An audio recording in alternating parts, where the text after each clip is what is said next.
ನಮಸ್ಕಾರ ವೀಕ್ಷಕರೇ.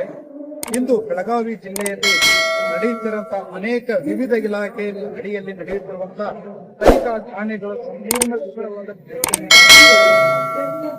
ಶೇರ್ ಮಾಡ್ತಾ ಇದ್ದೀವಿ. ವೀಕ್ಷಕರೇ, ತಮಗೆಲ್ಲ ಗೊತ್ತಿರುವ ಹಾಗೆ ಸದ್ಯಕ್ಕೆ ಇಡೀ ರಾಜ್ಯಾದ್ಯಂತ ಆನ್ಲೈನ್ ವ್ಯವಸ್ಥೆ ಜಾರಿ ಬರ್ತಾ ಇದೆ. ಪ್ರತಿಯೊಂದು ಇಲಾಖೆಯಲ್ಲಿ ಆನ್ಲೈನ್ ವ್ಯವಸ್ಥೆ ಜಾರಿಗೊಳಿಸಲಾಗ್ತಾ ಇದೆ. ಇಂತಹ ಸಂದರ್ಭದಲ್ಲಿ ಕೆಲವೊಂದು ಇಲಾಖೆಯಲ್ಲಿ ತನಿಖಾ ಠಾಣೆಗಳು, ಎಸ್ಪೆಷಲಿ ತನಿಖಾ ಠಾಣೆಗಳು ಮ್ಯಾನ್ಯುವಲ್ ಹಂತದಲ್ಲಿ ಕಾರ್ಯನಿರ್ವಹಿಸುತ್ತಿರುವುದನ್ನು ನಾವು ನೋಡಿದ್ದೀವಿ. ಬೆಳಗಾವಿ ಜಿಲ್ಲೆಯ ಖಾನಾಪುರ ಆಯಿತು, ಆ ನಂತರ ಕಾಗವಾಡ ತಾಲೂಕು, ಅಥಣಿ ತಾಲೂಕು, ಹೀಗೆ ಅನೇಕ ತಾಲೂಕುಗಳಲ್ಲಿ, ಚಿಂತಾಮಣಿ ತಾಲೂಕು, ಹೀಗೆ ಅನೇಕ ತಾಲೂಕುಗಳಲ್ಲಿ ಈ ಮ್ಯಾನ್ಯುವಲ್ ವ್ಯವಸ್ಥೆಯಲ್ಲಿ ತನಿಖಾ ಠಾಣೆಗಳು ಕಾರ್ಯನಿರ್ವಹಿಸ್ತಾ ಇದ್ದಾವೆ.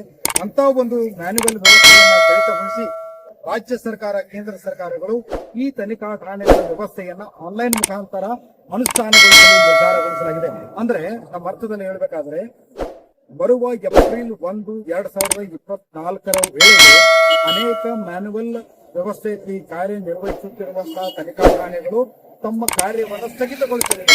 ಅದಾದ ಮೇಲೆ ಈ ತನಿಖಾ ಠಾಣೆಗಳ ವ್ಯವಸ್ಥೆ ಆನ್ಲೈನ್ ಮುಖಾಂತರ ಬರಲಿದೆ. ಆನ್ಲೈನ್ ವ್ಯವಸ್ಥೆಯಲ್ಲಿ ಈ ತನಿಖಾ ಠಾಣೆಗಳು ಕಾರ್ಯನಿರ್ವಹಿಸುವ ಅವಶ್ಯಕತೆ ಇರುವುದಿಲ್ಲ. ಹಾಗಾಗಿ ನಾವು ಅನೇಕ ಇಲಾಖೆಯ ಅಧಿಕಾರಿಗಳನ್ನ, ಮೇಲಾಧಿಕಾರಿಗಳನ್ನ ಹಾಗೂ ಸಂಬಂಧಪಟ್ಟಂತ ಸಚಿವಾಲಯಗಳನ್ನು ಸಂಪರ್ಕಿಸಿದಾಗ ಬರುವ ಏಪ್ರಿಲ್ 1 ಅಂದ್ರೆ ಮೇ ತಿಂಗಳಲ್ಲಿ ಒಂದು MP ಸಂಸದೆಯ ಒಂದು MP ಎಲೆಕ್ಷನ್ ನಡೀತಾ ಇದೆ. ಆ ಚುನಾವಣೆಯಾದ ನಂತರ ಇಡೀ ಕೇಂದ್ರ ರಾಜ್ಯ ರಸ್ತೆ ಸಾರಿಗೆ ತನಿಖಾ ಠಾಣೆಗಳು ಹಾಗೂ APMC, ತಮಗೆಲ್ಲ ಗೊತ್ತಿರುವ ಕರ್ನಾಟಕ ರಾಜ್ಯದಲ್ಲಿ ಈಗಾಗಲೇ APMC ಅಗ್ರಿಕಲ್ಚರ್ ಪ್ರೊಡ್ಯೂಸ್ ಮಾರ್ಕೆಟಿಂಗ್ ಈ ಒಂದು ತನಿಖಾ ಠಾಣೆಗಳು ತಮ್ಮ ಕಾರ್ಯವನ್ನು ಈಗಾಗಲೇ ಸ್ಥಗಿತಗೊಳಿಸಿವೆ. ಕಾರಣ ಆನ್ಲೈನ್ ವ್ಯವಸ್ಥೆ ಬಂದಿರುವುದರಿಂದ ಈ ತನಿಖಾ ಠಾಣೆಯನ್ನ ಈಗಾಗಲೇ ಬಂದ್ ಮಾಡಲಾಗಿದೆ. ಸದ್ಯಕ್ಕೆ ಬಂದಿರುವಂತಹ ಒಂದು ಸ್ಥಿತಿಯ ಪ್ರಕಾರ ಸಾರಿಗೆ ಇಲಾಖೆ ಅಂದ್ರೆ RTO ವ್ಯವಸ್ಥೆಯಲ್ಲಿ ಇಲಾಖೆಯಲ್ಲಿ ಕಾರ್ಯನಿರ್ವಹಿಸುವಂತಹ ಕೆಲವು ತನಿಖಾ ಠಾಣೆಗಳನ್ನ ಬರುವ ಏಪ್ರಿಲ್ 1 ಬಂದ್ ಮಾಡಲಾಗ್ತಾ ಇದೆ. ಅವುಗಳ ಮ್ಯಾನ್ಯುವಲ್ ಕಾರ್ಯವನ್ನ ಸ್ಥಗಿತಗೊಳಿಸಲಾಗ್ತಾ ಇದೆ ಅಂತ ಸುದ್ದಿ ಬಂದಿರುವುದರಿಂದ ಆ ಒಂದು ವಿಷಯದ ಮೇರೆಗೆ ನಾವು ಈ ಸತ್ಯಾಸತ್ಯತೆಯನ್ನ ತಮ್ಮ ಗಮನಕ್ಕೆ ನಾವು ಇವಾಗ ತರ್ತಾ ಇದ್ದೀವಿ. ಕೊನೆಗೂ ಈ ಮ್ಯಾನ್ಯುವಲ್ ತನಿಖಾ ಠಾಣೆಗಳು ಒಂದು ವೇಳೆ ಬಂದಾದಲ್ಲಿ ಮುಂದೆ ಎಲ್ಲ ವ್ಯವಸ್ಥೆಗಳು ಆನ್ಲೈನ್ ವ್ಯವಸ್ಥೆಯ ಅಡಿಯಲ್ಲಿ ಅನುಷ್ಠಾನಗೊಳಿಸಲಾಗುತ್ತದೆ. ಸದ್ಯಕ್ಕೆ ನಾವು ಈ ಅರಣ್ಯ ಉತ್ಪನ್ನಗಳ ತಪಾಸಣಾ ಕೇಂದ್ರ ಕಾಗವಾಡ ಒಂದು ಚೆಕ್ಪೋಸ್ಟ್ ನಾವು ಮಾದರಿಗೆ ನಾವು ಇದ್ದೇವೆ.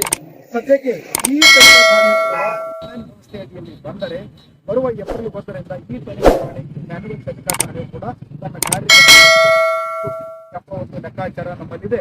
ಆದಾಗ್ಯೂ ಇನ್ನೂ ಈ ಬಗ್ಗೆ ಯಾವುದೇ ಅಧಿಕೃತವಾದಂತಹ ಸರ್ಕಾರ ನೀಡಿಲ್ಲ. ಬಟ್ ಈಗಾಗಲೇ 200 ವಾರ್ಷಿಕರ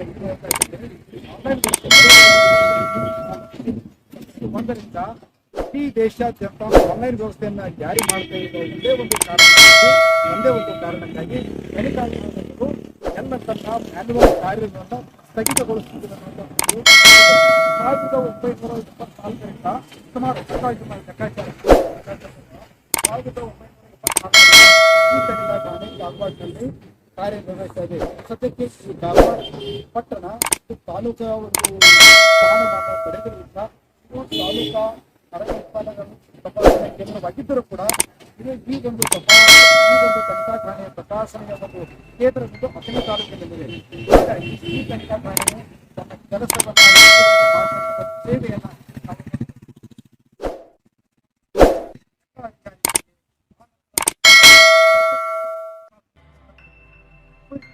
ಸೇವೆ ಸಲ್ಲಿಸುತ್ತ ಎಲ್ಲ ಅಧಿಕಾರಿಗಳಿಗೆ ಈ ತನಿಖಾ ಠಾಣೆಗೆ ಹಾಗೂ RTO ತನಿಖಾ ಠಾಣೆಯಲ್ಲಿ ಕಾರ್ಯನಿರ್ವಹಿಸಿದಂತ ಸೇವೆ ಸಲ್ಲಿಸಿದಂತ ಎಲ್ಲಾ ಅಧಿಕಾರಿಗಳಿಗೆ, ತನಿಖಾ ಠಾಣೆಗಳಿಗೆ ಒಳ್ಳೆಯದಾಗಲಿ, ದೇವರು ಒಳ್ಳೆಯ ಮಾಡಲಿ.